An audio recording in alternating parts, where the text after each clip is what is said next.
I want to take this opportunity to thank Mrs. Maggie DeGatt for the fine dinner music that we've had. I know that you've enjoyed it as much as I have.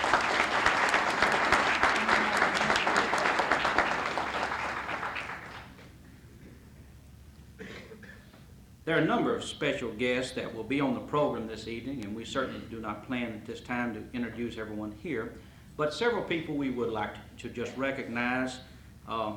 One thing, of course, in common, that each person here in some way or another has touched the life of Coach Nick Koutras.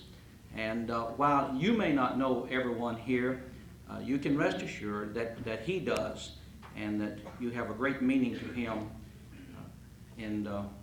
as far as his coaching career is concerned, and as far, in many cases, as his personal life. First, I'd like to ask Chris and Katrina and Eddie if they would stand. Stand up, children.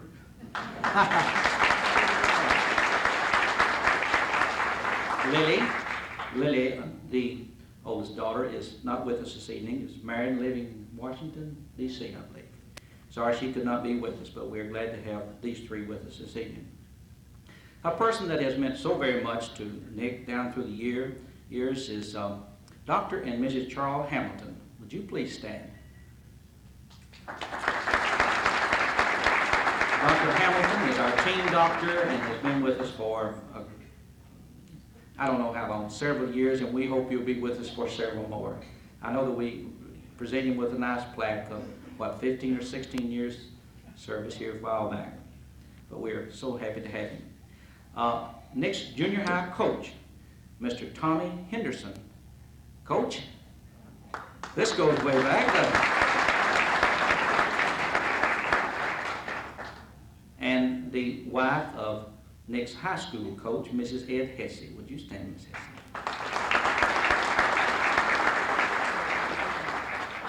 A number of other people here that you probably are wondering about. Many are officers and past officers of the Overton Athletic Club, and even go back to the time that we used to be referred to as the John Overton's Men Club. But with the integration of the ladies coming in Title IX, we had to change that, and we went to the Overton Athletic Club because we found we had so many ladies that meant so much to our athletic program and wanted to be a part of it. So I think it was a change that was good and should have been made, and I'm happy that now we're referred to as the Athletic Club. Other people here that are the members of our senior football players and their parents, the senior football players. Now, many other people are are going to be on the program, and I hope that we haven't missed anyone else. We have invited several that are particular guests of Nick and that have known him for a long time, and we're certainly glad that you're here with us this evening. As indicated, that we all have one thing in common here this evening, that we have known Nick for over, in many cases, over 20 years. But now we've really got Nick on the spot, you know. He can't plan a defense for us because he's not going to have time, you know, to set this up. He won't have any films to study of this, and he will not have the opportunity to call his coaches together for a conference with them as to what we're going to do. Tonight, it's all offense, and we're all offense, and he's going to be on the defense. While we're here to toast him, we're also here to roast him. So be prepared, Nick. You'll hear some tales from yesteryears and some moments to remember. You'll hear some humorous events that have been shared that your friends will share with us and tell our hopes and tales of woe about you. This occasion was planned by the Overton Athletic Club and members of your family. So now then, we ask that each of you, we know Nick's not going to sit back without squirming a little bit, but we hope that you will sit back and enjoy the evening. We're going to throw away the rule book today, or tonight rather. You know, Nick always cleans out closets. That's his favorites. Every time it had a snow day, or every time that football season was over, he said, I'm going to clean out closets. Well, Nick, tonight we're going to clean out some closets. Your coaching career began at Hillsborough High School. I started to say in the mid-40s, but then I backed up a little bit. I think it was in the mid-50s, somewhere along that time, Nick. Hale Harris at that time was moving from boys basketball coach into administration. Don't know about that though, but he did. And you would step into the role as head basketball coach at Hillsborough. Now, Hale used to come to all the principals' meetings, and he would always say, if I could have coached that one more year, just one more year, I had the top team coming back, I'd have won the state playoff. Now, Hale, we know as long as the city of Linden, Tennessee was in existence back there, you would have never won a state playoff. We're glad to have Hale with us this evening. Come forward, Hale.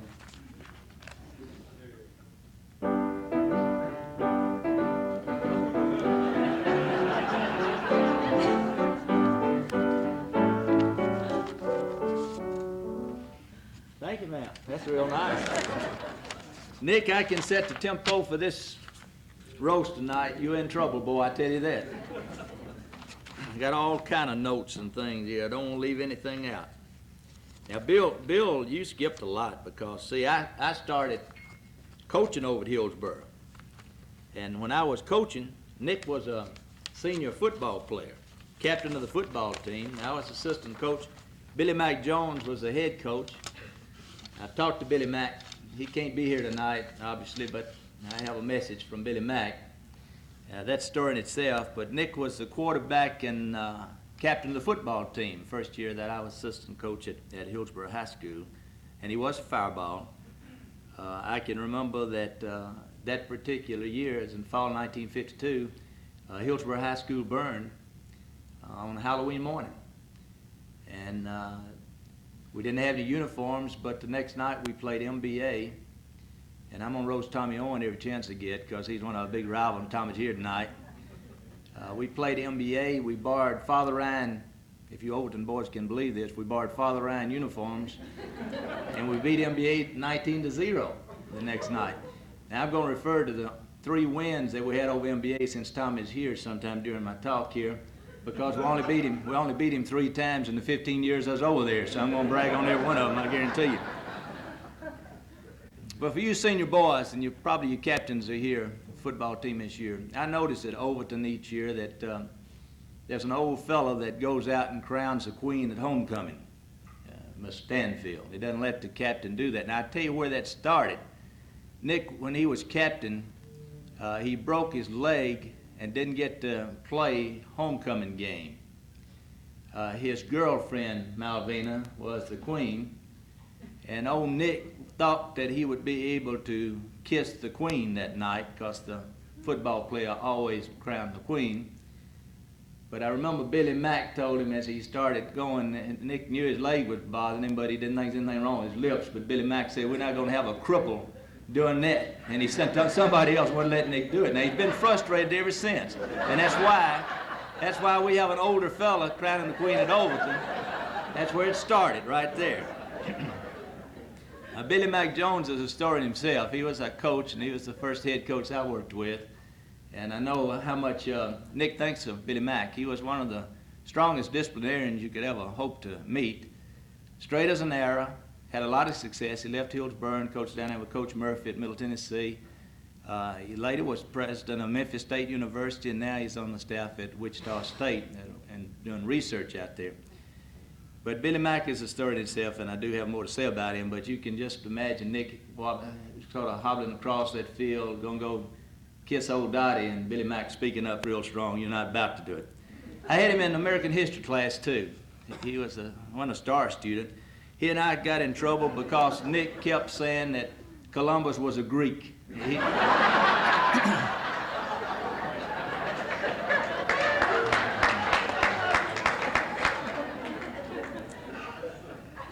Now, the greatest honor we had at Hillsboro, if you could, your senior year, be selected for the Borough Circle. That was the thing. Nick didn't make that. In fact, he didn't even come close to making that. But going back and looking at the yearbook, I thought I'd remembered something he had won, and so helped me, his sophomore and junior years, his classmates voted him the male student with the prettiest hair. Now, Ben, you all appreciate that. That's true. That's the only thing he ever won, I guess, I believe. Now, later on, I had the privilege of coaching his brother, Andy, and also had the sister in class. They're a fine family. Andy was fireball, too, in football, by the way. He was a very fine football player. Following college, Nick did come back to Hillsboro and join the staff there, on the football staff, and taught with us. I can never remember another game that we happened to beat Tommy in, and they were a big rival in the NBA at the time. They had good football teams every year, but one time he had one of his best teams, and we had the best team all years I coached there, and with Coach Nance. And I remember making a statement before we played MBA that if we beat MBA Friday night, I'll do the hula dance on this stage, and Nick Koutras will play the piano while I dance. And so help me, we upset Tommy 13-0, beat him. And for the next several assemblies, for weeks in fact, I would run down to Coach Nance's office just before assembly would start and hide, because I knew they eventually were going to have me up on that stage. And they finally caught up with me, and I remember they sticking me up on the stage, pushing me out there, all the football boys, throwing me a grass skirt. Nick is already seated at the piano, and I never will forget, he looks up at me and he said, which key are you going to dance in? He couldn't play the piano, he had two fingers. He was playing the piano and I was dancing. When Mr. Cohen moved me into assistant principalship, he figured I'd heard him enough in coaching. He moved me into assistant principalship. Nick moved into the basketball job that I vacated. He never had played any varsity basketball. He had played just in the Sweat Hog League, as we called it over there, just intramurals. And he came into basketball and did an excellent job. He had successful teams in basketball. His great love was to be a head football coach. And following Mr. Cohen's retirement, I became, and during my tenure as principal, I encouraged Nick that if he wanted to be a head football coach someday and somewhere, he really should get out of Hillsboro and get out of the basketball. He could remain there and been a good basketball coach every year, but he wasn't probably going to have the opportunity to be the football coach at that particular time, and he needed to go ahead and get in football. And sort of with my, I guess, partial advice anyhow, he took a giant step, really, back far as pay and far as coaching prestige, and went to McMurray to head up the football program there, McMurray Junior. Now, McMurray is not an ordinary junior high. I don't have to tell you all that. It's an excellent school. It's more than just a junior high school. But he did move over there in order to be a football coach, joined Bill Stanfield there, and then, as you probably know, most of you in the room, that Bill went on to Overton to become the principal there, and then Nick later joined him as a football coach when there was a vacancy. Everything had to fall in order, and we didn't know that, of course, when Nick left Hillsborough, that things were going to turn out just right for him. But I always appreciated the fact that he wanted to be a football coach, and that all he had to have was an opportunity to prove it. Now, Nick sometimes has tried to thank me for helping him be named football coach at Overton. I was working at the time that happened out of Dr. Harris's office. Dr. Harris was then superintendent of schools here. Some of you remember Dr. Harris had been very autocratic, and he was a great educator, a brilliant man, but very autocratic. And I remember him calling me in the office during that time, and he asked me, he said, "Didn't Nick Kuchers coach with you?" And I said, "Yes, sir." And he said, "What about him?" And before I could ever answer, he said, "And I'm going to tell you now, my mind's already made up, he's going to be the head football coach at Overton." So, Nick, I never get to brag on you or say anything against you either. And the reason that he was named is because, of course, Bill Stanfield was sold on Nick at McMurray, and because the people in the community out there where we all live had seen Nick do such a fabulous job with the young people there and his organization, that really no one else had any chance at going to Overton High School as football coach except Nick. Now, you know the story from there better than I do, but I did want to bring that out. Billy Mack Jones that I mentioned, when I talked to him on the phone, he had to be out of town another direction. But he asked if I would read this letter to Nick, which I'm happy to do at this time. "Dear Nicky, I am truly disappointed that I cannot be present for your retirement testimonial. Regrettably, I have a long-standing commitment to be in Columbus, Ohio this week, which for professional reasons I cannot afford to break." And I understand he's writing a history of some businessman in the fast chain business. It's a big opportunity for him. However, presence has nothing to do with the depths of one's feelings. The respect and admiration I have for you, Nicky, are beyond adequate expression. Thus, I shall fare much better in trying to summarize them in a page than I would by trying to suppress honest tears while trying to verbalize them to you in person.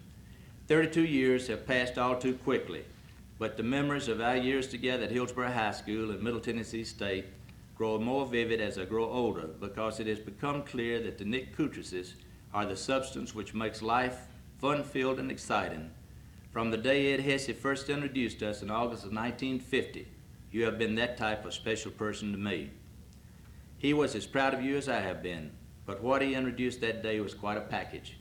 Tightly bound up in one 130-pound torso was what we always humorously referred to as a package of dynamite with a short fuse and a built-in ignition switch. The most unusual combination of raw bone courage and fierce competitiveness that ever came down the pike. Add to that the cunning of a fox, the sly ways of a con artist, the skills of a Houdini, and a mentality as mischievous as poison ivy, and you have a fair description of that skinny-legged freshman I met. Worse, when you added a Ben Proctor or a Jack Wakefield to the pot, you fellas could stir up a lot of fun and excitement, which was my point about the substance of life. You were quite a bundle, but the thing that stood out to us above all else was that you had heart. You were as quick to forgive and forget as you were eager to compete and scrap. Heart and courage have always characterized Nick Kuchers to me. You were, in the literal sense of the term, a self-made man who helped make men of some of us who coached you, which reminds me of an old coach's saying, "Failure is an orphan, but success has 1,000 fathers." Thank you, Nick, for your determination to succeed and for making me one of your surrogates. That fact gives me such pleasure, but I know of at least one more fact that makes me even happier, and that is the knowledge that your life has touched thousands of young men and women whose lives have been enriched by your example and leadership. There is no greater reward, and you have every reason to be proud of your achievements. Good luck, Nicky, and God bless you. I am glad to know you and happy that you regard me as a friend. Billy Mack Jones. Nicky, I guess all I could say to that, from my standpoint, is amen to that letter.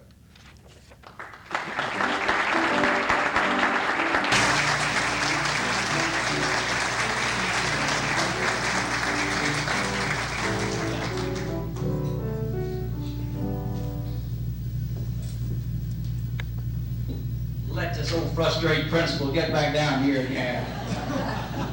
I'll tell you, when it comes to kissing those gals, I'm not frustrated about that.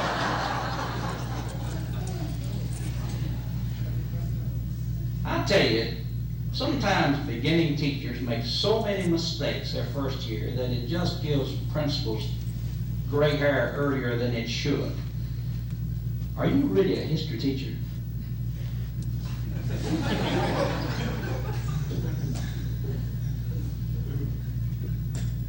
I was told, Nick, and I don't know, when I came in, I was looking at the picture over here, and Hale referred to it a moment ago, but somebody told me that you lost all of your hair the first year you taught school. Now, I don't know if that's true or not, but when I knew you, when I first met you, you certainly didn't look as this picture did over here now, and we've asked Mr. John Cohen, who was your principal, your first principal from Hillsborough High School, if he would come forward and tell us a little bit about your first years of teaching during that time. Mr. Cohen?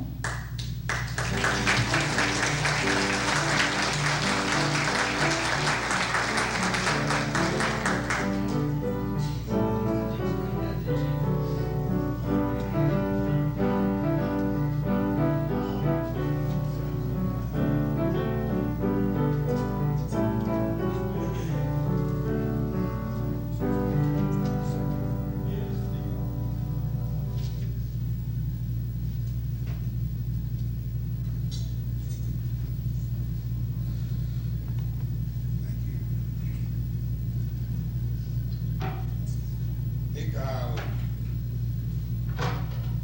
wholeheartedly endorse what Hale and Billy Mack has just said about you. The thing that I remember most importantly was the fact that you were always enthusiastic about what you were doing. You were the most enthusiastic fellow that I remember. And looking back, I like Hale. I look back over the record that was left in the annuals and other publications, and I remember a quotation that Nicky Koutras kicked off the game, and then during the game he threw 2 touchdown passes. Then I checked to see it to be sure that this was that you played in the most important game I think Hillsborough High School has ever played, and that was on the night after the fire, and when all of our spirits needed a lift, and the Hillsborough team played in borrowed uniforms. In fact, I remember that the morning before the game, while the fire was still burning, I asked Billy Mack Jones if he could play that football game tonight.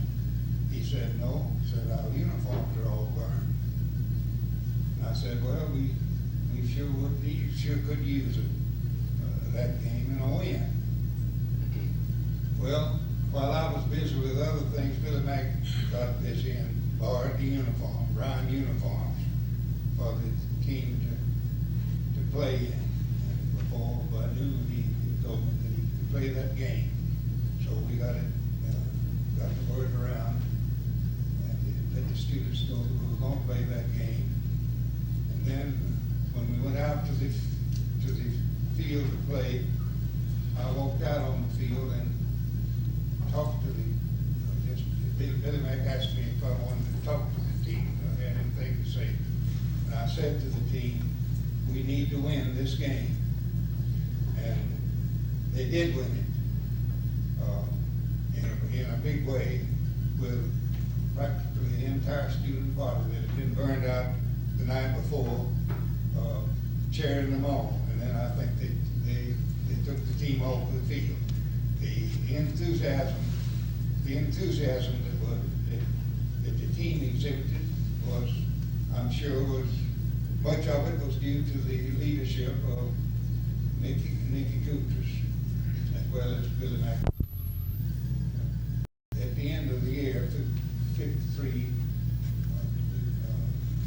Nick graduated from Hillcrest High School and went on to Middle Tennessee, again to learn to teach history, I guess, and certainly to play football. And I'm sure they'll report a good record there for him. Then he came back to Hillsborough to teach and to coach. And I remember very soon after he got back on the campus, he showed his enthusiasm by coming to my office and telling me that, said, we need a sign out front. So we ought to put a sign up saying, Hillsborough, the home of the boroughs. And I, thinking about it as I came out here tonight, I wonder if it wouldn't be an appropriate thing to put a sign up in front of your high school saying, Nicky Coutras coached here. I could go on and say a lot of things, but I always had a soft spot in my heart for Nicky Coutras. I liked him, I loved him when he won, and I loved him when he lost. He was just a grand fellow, and I think coaching is losing a good coach, an important coach, as he retired. And I hope, and I'm sure that you have taught somebody to take your place. And I want to congratulate you and tell you that I rejoice with you in your success and what you have accomplished since you left, when you were at Hillsborough and since you left. Congratulations, Nicky.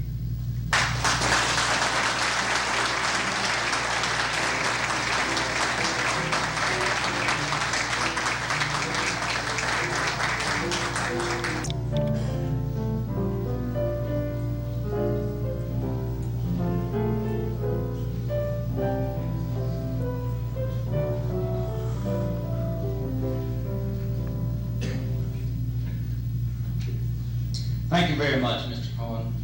I was privileged to, in my early years as principal, hear Mr. Cohen many times at our principals' meetings. We all admired him, a man of high intellect, integrity, always best interest for boys and girls, and certainly set the example for many of us for beginning our administration. And Nick, seriously, I knew you could teach history. You taught for me at McMurray and did a fine job. Even though you were, your first head coaching assignment was basketball, we all knew that football was your first love. And it was under Coach Henry Nance that you served as an assistant principal, or as assistant coach in the area of football. Now, I've read an article recently in one of the papers. I think Pam wrote the article, or Cindy didn't have to leave, did she? Hope not. Oh, that's it. Cindy wrote the article that about various things that you learned from each of your coaches. You remember this article, you people that read it. He learned something from this coach, and he learned something from that coach he had, and something from each one.